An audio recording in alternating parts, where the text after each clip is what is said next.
और अब सीधे भैया 5 मिनट बैठिए, कमिश्नर मैडम का उद्बोधन है, आगे आइए। अच्छा ठीक है पीछे आइए। अब सीधे मैं आह्वान करना चाहता हूँ, एक लंबे समय से जब से हम इस कार्यक्रम में लगे हुए थे, जिनका सर्वाधिक मार्गदर्शन और निर्देशन हम लोगों को सकारात्मक रूप में लगातार दिन रात प्राप्त होता रहा, ऐसे हमारे मंडल की माननीय मंडलायुक्त महोदया, जिन्होंने बहुत माइन्यूटली और एक एक चीज पर ध्यान देकर, फोकस देकर इस कार्यक्रम को निसंदेह सफल बनाने में हमारा योगदान दिया। और आज सुबह से नहीं, लगभग पिछले 1 हफ्ते से लगातार हम लोगों के साथ बैठ के इस कार्यक्रम पर चर्चा, परिचर्चा करना, हर चीज को देखना, और उन्हीं के कारण, उन्हीं के दिशा निर्देशन में आज ये कार्यक्रम इतना सफल और द्रुत गति से गतिशील है, चलायमान है। मैं आग्रह करता हूँ, अनुग्रह करता हूँ, निवेदन, विनती करता हूँ माननीय मंडलायुक्त महोदय से, कृपया आए और अपने आशीर्वचनों से हम सभी उपस्थित उद्यमी भाइयों को और निवेशकों को अभिसिंचित करने की कृपा करें। सादर माननीय कमिश्नर महोदय। थैंक यू संभव।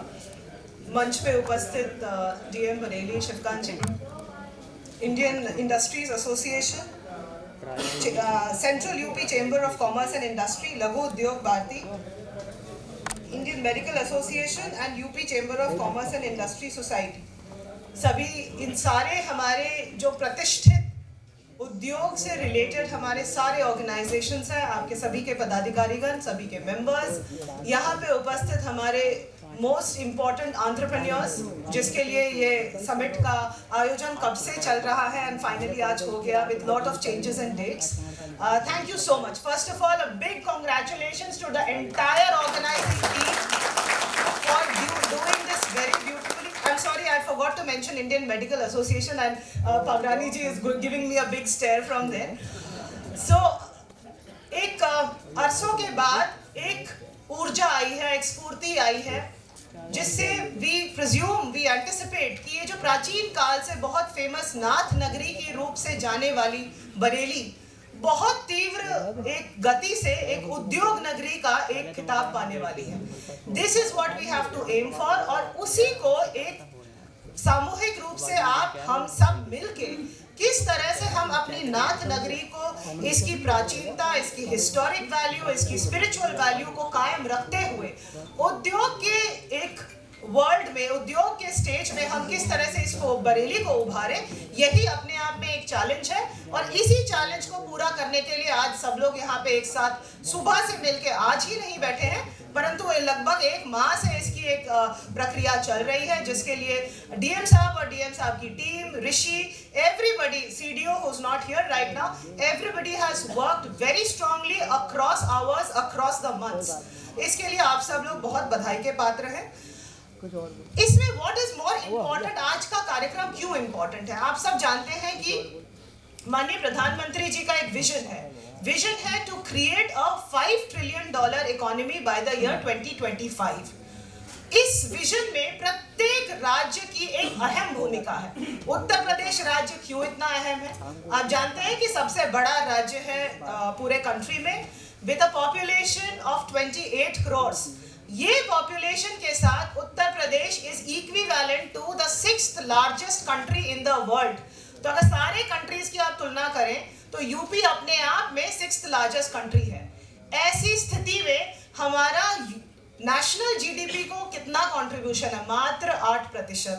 अब इस 8% को बढ़ाने का वक्त इससे बेटर नहीं आ सकता जब पूरी हमारी इकोसिस्टम, चाहे वो लॉ एंड ऑर्डर हो, चाहे वो इंफ्रास्ट्रक्चर हो, चाहे वो बिजनेस रिफॉर्म एक्शन प्लान्स हो, चाहे वो ईज ऑफ डूइंग बिजनेस हो, सब में यूपी आज यहाँ पे है, एकदम ग्लोबल एंड नेशनल बेंचमार्क्स को पार कर गई है। Very small examples, ease of doing business, ये आप ही सबके लिए बनाई गई है। वर्ल्ड बैंक इसकी मॉनिटरिंग करती है और साथ साथ गवर्नमेंट ऑफ इंडिया भी देखती है कि किस तरह से रिफॉर्म्स प्रत्येक सेक्टर में, करीब 9 और 11 सेक्टर्स हैं, चाहे वो कंस्ट्रक्शन परमिट्स हो, getting electricity, trading across borders, tax हो, इन सब चीज़ों में हमें रिफॉर्म्स अपने अपने स्टेट्स में लागू करने थे। उसकी जब रैंकिंग की गई तो Uttar Pradesh stand 2nd in the country. तो इससे बड़ा एटमॉस्फेयर, कंड्यूसिव एटमॉस्फेयर क्या हो सकता है इन्वेस्टर्स के लिए to bring in their energies, to bring in their resources in this state and now most importantly Bareilly. अब बरेली की क्या खासियत है?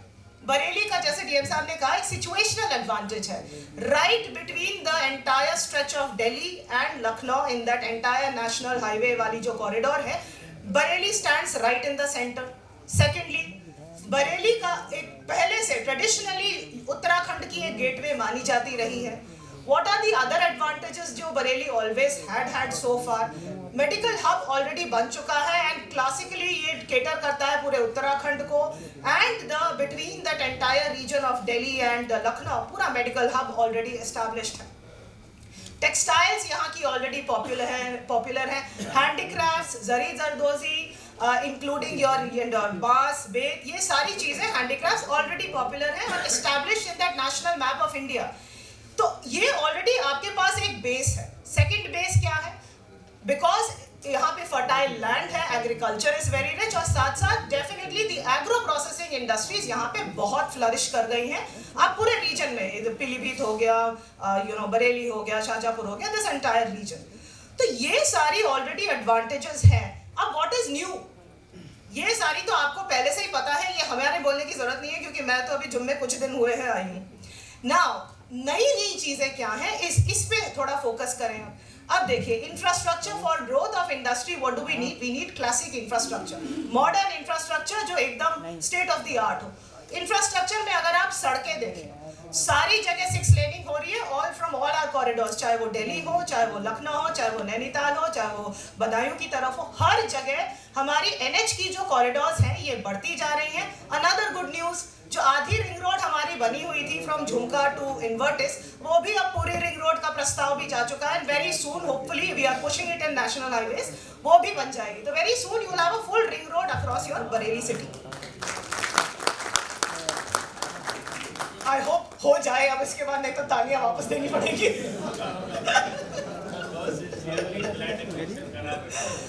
सेकेंडली, जो गंगा एक्सप्रेसवे बन रही है, गंगा एक्सप्रेसवे को भी अब यहाँ से बदाई उसकी तरफ से, यहाँ से बरेली से NH will connected very shortly. तो आपकी सारी आवागमन, चाहे वो पैसेंजर आवागमन हो, चाहे वो फ्रेट का आवागमन हो, ये सारी already they are picking up speed. Second thing, 6 laning आप खुद देख रहे हैं कि बरेली शहर के अंदर भी 6 लेनिंग हर तरफ हो रही है, इंक्लूडिंग जो जितनी हमारी ट्रबल्ड सड़कें हैं, चाहे वो एयरपोर्ट की सड़क हो, चाहे वो जितनी हमारी सड़कें हो, ये सारे प्रस्ताव कहीं ना कहीं पे है and we are pushing it very hard, ताकि सारी सड़कें हमारी बरेली की ऐसी हो कि बरेली स्मार्ट सिटी है तो आपको स्मार्ट सड़कें भी मिले, चाहे वो शहर के अंदर हो, चाहे वो शहर के बाहर की तरफ जाते समय भी हो।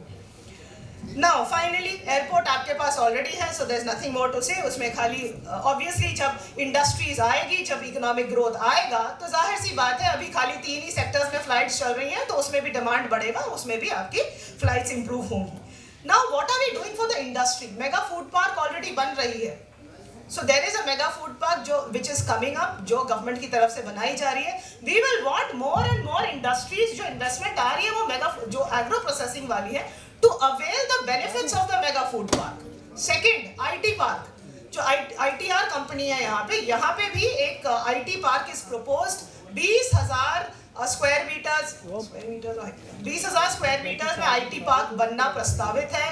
इसमें STPI ऑलरेडी इज वो कार्यदायी संस्था भी है, and now we are working very hard कि वो IT पार्क आपका जल्द से जल्द शुरू हो जाए, ताकि आप लोगों को लगे कि यहाँ पे इंडस्ट्रीज ना खाली मैन्युफैक्चरिंग और MSME में आए, बट सॉफ्टवेयर में भी आना शुरू करें। Finally we have to realise कि हमारी फाइनेंशियल सर्विसेज, हमारी सॉफ्टवेयर टेक्नोलॉजी, ये these are the things which bring in more and more investments and which bring in more potential also।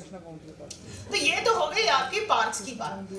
अब what is Bareilly famous for? Another thing, tourism। ना tourism में पूरी जो nature of tourism है वो भी बदल रही है, इसकी भी इमेज बहुत बदल रही है। अब टूरिज्म खाली ये नहीं रहा कि कहीं पे कोई ASI का मॉन्यूमेंट है और वही मॉन्यूमेंट देखने लोग आएंगे। अब जाहिर सी बात है, अगर हिस्टोरिकल कोई मॉन्यूमेंट है तो कोई भी अगर व्यक्ति, आप सोचिए अपने परिवार के बारे में सोचिए, अगर आप कहीं हिस्टोरिकल मॉन्यूमेंट वाले टूरिज्म में जाएंगे तो आप हो सकता है साल में एक बार जाएं, बार बार तो आप एक ही मॉन्यूमेंट देखने नहीं जाएंगे। तो व्हाट इज मोर इम्पोर्टेंट, हमें सर्विस ओरिएंटेड टूरिज्म क्रिएट करना है। इसमें what are we doing? We are doing first of all आध्यात्मिक टूरिज्म। आध्यात्मिक टूरिज्म क्या है, स्पिरिचुअल टूरिज्म, रिलीजियस टूरिज्म। उसमें सबसे इंपॉर्टेंट है हमारी जो नाथ टेम्पल्स है, हमारे जो नाथ मंदिरों का जो एक सर्किट है, उस सर्किट को किस तरह से हम प्रोजेक्ट करें, किस तरह से हम उस सर्किट को एक इंटीग्रेटेड एक पूरे दर्शन टाइप का बना के लोगों के सामने रखें, ताकि शिव जी का जो ये सर्किट है ये लोग बार बार आए। आध्यात्मिक टूरिज्म में हर बार आप जाएंगे, हर सावन में आप लोग बनारस जाते हैं, क्यों जाते हैं? Because it is cyclical. बार बार व्यक्ति अगर स्पिरिचुअलिटी है तो वो बार बार, अगर विश्वास है तो बार बार एक ही जगह जाएंगे। तो इसीलिए ये आध्यात्मिक टूरिज्म को बढ़ावा देने के लिए the Nath circuit is one of the big incentives जो आप लोगों को हर जगह से यहाँ पे लाएगा। The second thing, the second kind of tourism, the MICE tourism जिसको कहा जाता है, इसको basically it's meetings, incentives, conferences and exhibitions। अब MICE tourism में क्या होता है कि आपके यहाँ IMA है, आपके यहाँ IIA है, हॉल एक IMA का ही है। Why can't we organize meetings outside? तो इसके लिए what are we doing?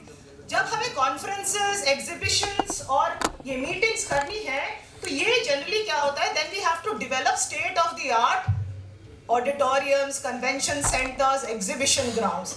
अब इसमें भी आप सबको पता है कि ऑडिटोरियम्स आर कमिंग अप। एक बीडीए में ऑडिटोरियम बन रहा है, एक जीआईसी ऑडिटोरियम बन रहा है, साथ साथ एक बरेली अर्बन हार्ट में भी ऑडिटोरियम एंड कन्वेंशन सेंटर पूरे बन रहे हैं। So these are the kind of infrastructure जो Bareilly in the next 2-3 years will come up and give it to the people of Bareilly to bring in more and more business, to bring in more and more types of business, not just